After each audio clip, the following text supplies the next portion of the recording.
Pylon is an AI startup that has generated 18 million plus impressions, all organically on LinkedIn. They've raised a total of $51 million in funding from big VC firms like A16Z, and their approach to organic marketing is a masterclass that a lot more startups need to be studying.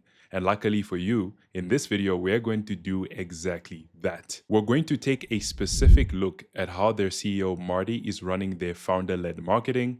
Secondly, we're going to take a look at how their co-founders play a role in their content strategy. And lastly, we are going to take a look at how they're leveraging experts to power their content engine. So Pylon is a San Francisco-based startup that was founded in 2022 by 3 co-founders, Marty, Robert, and Advith. They launched Pylon off of a huge market shift that major players like Zendex could not keep up with. And as of 2025, a large chunk of Pylon's customers all come from LinkedIn, specifically from their founder and CEO, Marty's personal profile. We are super known for shipping really, really fast. And one of the things we do especially well is making sure everyone knows we ship really fast. So we have this whole pipeline and process for creating content and keeping the team aligned on what features we're actually shipping. So in the last 1 to 2 years, founder-led marketing has been one of the most effective organic content strategies that any startup could implement. And Pylon CEO Marty Kausas understood this. He decided to go on a journey of starting to post on LinkedIn. And just like with anybody who's new to a social media platform, the first couple months were met with almost little to no traction at all. But this didn't derail him. He continued posting until he landed on one of his first viral posts, which was actually a post speaking about how him and his co-founders actually used to live out of their office. Quite a wild story. That post went so viral, it had 2,000 plus in just likes. So this one viral post led to an influx of new followers, and coupled with his already existing consistency, it has allowed him to scale to now 46,000 followers all on his LinkedIn. And now if you talk to any founder who's trying to implement founder-led marketing, they'll quickly point to Marty Kausas as one of the key figures that they're trying to replicate. So how exactly did Marty get to this point where founders all over the world are trying to replicate him, resounding LinkedIn success? For me personally, I've brought it down to these 4 key pillars, which we're going to dive into in this video. So pillar number 1 being that he is not afraid to lean into the controversy. So a trait that you'll see in a lot of people who are posting on LinkedIn, especially founders, is that they play it way too safe. They don't want to step on anybody's toes, and they want to make sure that their content makes everyone happy. But unfortunately, this is not how you go about building a large audience on the platform. So founders like Marty understand that their content is not meant to please everyone.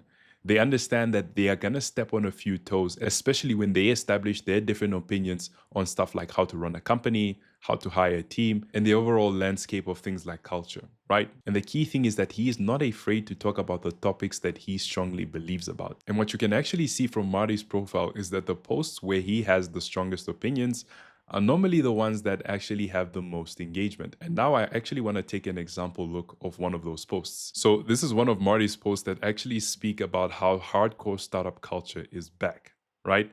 And so the Wall Street Journal did a feature on Marty's startup and just their overall formula for resounding success in terms of how they've built a culture, how they've scaled to the current revenue that they're at. So in this specific Wall Street Journal article, Marty made some points which stepped on a lot of people's toes because quite frankly, they're just not too popular, especially when it comes to Silicon Valley. But one thing's for sure, and that's that they gained more respect with people that share similar values with them. But the main key thing that posts like these do, where you have a strong opinion about something, is that they get conversations started. And conversations within the comment sections are how posts can actually go viral. And so this was just an example post of the first pillar, which is that you should not be afraid to lean into controversy, especially if you are backing a fundamental belief that you have. Now, moving on to the second pillar of Marty's content, and that is that Pylon's culture is at the forefront of a lot of the content that he produces. So almost every week, Marty will share a post about something that's going on at Pylon in terms of culture, whether it's how promotions work internally within the organization, why they spend so much on a team offsite. He speaks about it all. And this is not random, right? It's very intentional. LinkedIn is far bigger than just being a great customer acquisition platform. It is also a great talent acquisition platform. And one of the ways to acquire A+ talent is by speaking about the different values and principles that drive your culture within your content. And that's exactly what Marty does. And with this type of content, what it does is that it strongly attracts the right people for your company and strongly repels people that might not be a culture fit. And so I actually want to take a look at one of Pylon's culture posts by Marty that shows exactly this. So what we have here is actually a post speaking about Pylon's core values. So here you have Marty introducing Pylon's core values. And so he's just making it plain and simple. He's putting it out there. What exactly are the values that run the company? Marty is very explicit about the certain things that he demands from the people that work at his company. And this is something a lot of founders don't do. And that is one of the reasons why the platform is not a great talent acquisition tool for them, is because they are not explicit about this enough. And so if we dive into just a few of their core values, you have sprint, the marathon, which is all about speed, long-term thinking, working hard, urgency, winning, move fast, last long, a bunch of different things, be fluent in the product expert, ownership, use Pylon to build Pylon, which is basically dog fooding their own product. And then 3, we are happy grinders. Again, something that he constantly always is speaking about, the fact that people at Pylon actually like working long hours, they have a spirit of togetherness, and they have fun at work. So this consists of low ego, high competency, hard work, having that a culture where the best ideas win, give credit where credit is due, jump in to help without being asked. So these are things that if somebody was ever actually thinking of, trying to work at Pylon, whether or not that they should apply, seeing a post like this from Marty either gives them more confidence to apply, or ultimately is just the final nail in the coffin as to why they should stay very far away from the company. And so the key takeaway principle is this: if you're a founder posting on LinkedIn, don't shy away from speaking about the different values and principles that drive your culture. It's what strongly attracts the right fit for your company and repels people who might have not actually have fit into your culture in the first place. Now on to pillar number 3, and that is that Marty constantly reaffirms his positioning of his company. So if you go into a lot of Marty's content, you will see that he actually positions Pylon to be the Zendesk killer. So earlier in the video, I actually spoke about how Pylon got its start as a sort of Zendesk killer because Zendesk couldn't keep up with this huge shift that was taking place in B2B customer support. So that is the whole reason why they started the company in the first place. And so what Marty did, he took that brand positioning that existed only in company documents, and he actually transferred it to his LinkedIn post, to the point where when major publications such as The Information did featured articles on them, they actually called Pylon the Zendesk killer. So overall, his positioning strategy proved to be effective, to the point where now people associate them with this term. And so there's a key principle to all of this, and that is that within your brand positioning, there always has to be a villain or someone or something that you are actually fighting against. And so when you are able to actually create a tribe against something, you give people something that they can belong to. And so what Pylon did is that they gave, B2B companies that maybe have been frustrated with companies like Zendesk, so they gave them a tribe that they can belong to that kind of fights against maybe the features or different things that Zendesk is lacking. So when it comes to your different social posts, even in your LinkedIn bio, you want to be making sure that you are always reaffirming your positioning. And this is very important because in today's world, repetition is no longer optional, it's a must. You need to be constantly repeating what exactly you stand for and what you stand against. Now, moving on to pillar number 4, and that is that Marty is radically transparent about the startup journey. So if you go onto Marty's profile, you will see that he speaks about everything: the wins, the losses, the money earned, the money lost. And so he has a form of transparency that you just can't find anywhere else. And he's not sharing everything. He's not sharing sensitive information that, could get investors concerned, but he's sharing enough information for his audience to get to know, like, and trust him. It's a fine balance. And so I want to take a look at a couple posts that show exactly this. So this first one actually speaks about how his company spent $150,000 on their Hawaii offsite. And so he gives the reasons why they're celebrating: 800 plus B2B customers, customer love, non-stop launches.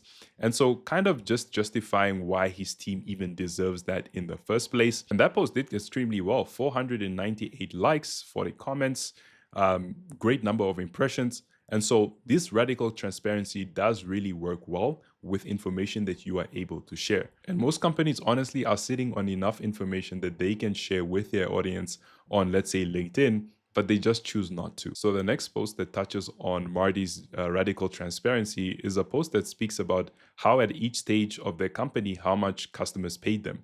So their first customer, 2K, 10K, 30K, and now their 796 customers paid them $120,000, right? And so he shares some key lessons that he has learned about pricing and different things like that. And again, the post did considerably well. 478 likes, 45 comments.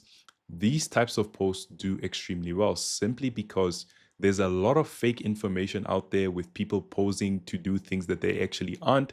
And so when you are able to come onto the scene, share real numbers and real experiences, you are a breath of fresh air to the algorithm. And so the key principle takeaway is this: if you want to get to a point where your audience loves you and trusts you, then sharing information, even if it can sometimes be just a little bit sensitive or give away some of your source, is very, very important in deepening the relationship you have with your audience. And Marty actually understands this, right? And so this is actually one of those pillars where if you're not comfortable doing so, I completely understand. It's one of the key things that Marty does so well and what has allowed him to actually now scale to 46,000 followers and beyond. Now on to point number 2 of Pylon's content strategy, and that is the role that their co-founders play within their content engine. And so like I mentioned at the beginning of this video, Pylon was founded by 3 co-founders, Marty, Robert, and Advith. And while Marty has a strong following of 46,000 people, Robert and Advith have actually built up a strong follower base as well. In an interview with Finn Thormeyer, Marty actually spoke about how he not only writes his own LinkedIn content, but that of his 2 co-founders as well. Yeah, I spend probably like minimum 4 hours on Sunday. I just like writing content, and that's like I'll probably get through like half the week. And keep in mind I'm scheduling content for both myself and my co-founders, and in some cases the company page.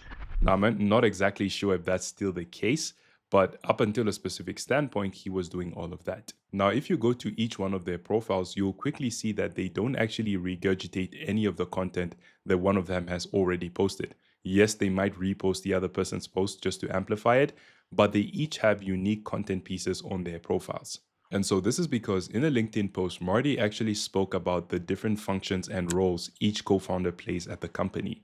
So he handles sales and marketing, Robert handles stuff like migrations and product, and Advith handles more things like engineering, product, and stuff to do with post sales. And so going onto their profiles, you see the reason why they don't regurgitate each other's content is because they post content around this specific role that they're responsible for at Pylon. And so now Marty is not the only one posting on LinkedIn, which is the case with most startups whereby it's mostly only the CEO, somebody in the C-suite level that's posting, but you have his other co-founders posting as well. And this strategy doesn't only work when you have co-founders, it goes well beyond that. It works extremely well if you're trying to do something known as employee advocacy, which is basically whereby you have the employees of a company posting on LinkedIn to drive brand, growth, and overall revenue. And again, the key thing with this is that they're not regurgitating what the founder is posting, but they're posting content around their specific domain of expertise or the specific role that they serve at their company. And so a good example of this would be Robert. So Robert, like I said, is in charge of things like migrations. And so posts that he can be speaking on are stuff like how users can migrate off of platforms like Zendesk so that they can come onto Pylon, right? So this is an example of how he's specifically speaking on things like migrations. And so his 2 co-founders don't need to speak on that. And what this does is that it allows for everyone to speak on the specific role that they play.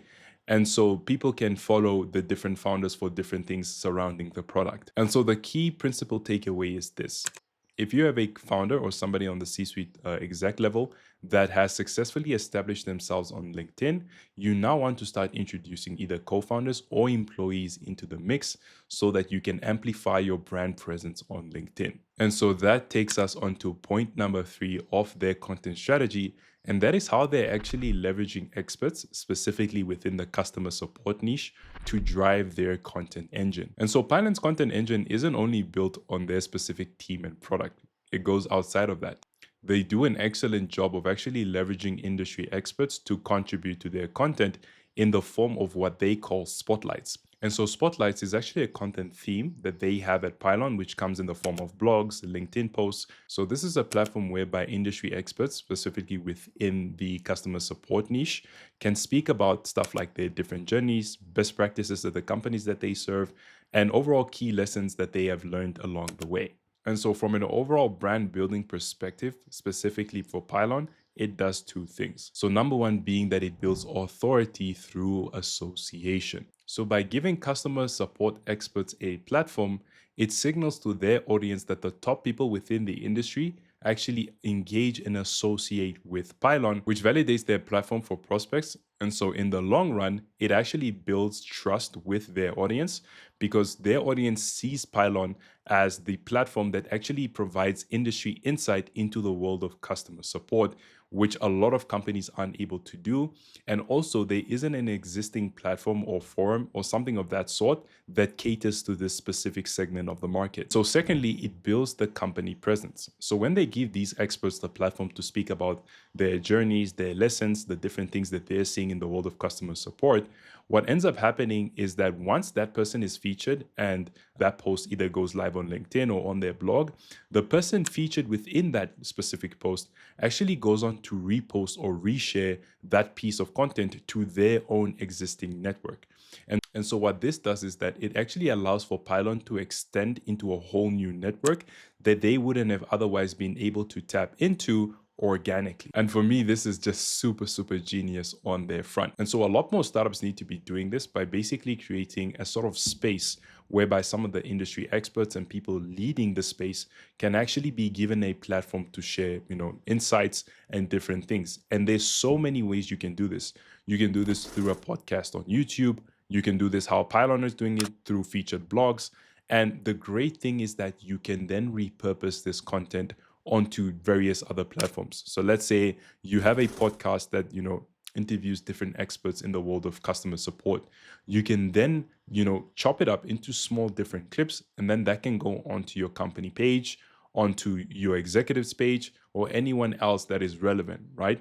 And what ends up happening is, again, these people will end up sharing this piece of content to their existing network. So it really takes advantage of the network effect. And so this is something that I would be paying attention to, especially if I was a head of marketing or was responsible for marketing at a startup. And so this video was just meant to break down Pylon's content strategy into universal principles that you can take away and apply to your own company. And so I hope you enjoyed watching this video. And if you want to see more videos like this, me breaking down different startup content strategies, then you can just mention that in the comments below. But ultimately, do subscribe, and I'll be posting a lot more content speaking not only about different startups, but also different content strategies for platforms specifically like LinkedIn. Thank you so much for watching, and I hope you enjoy the rest of your day.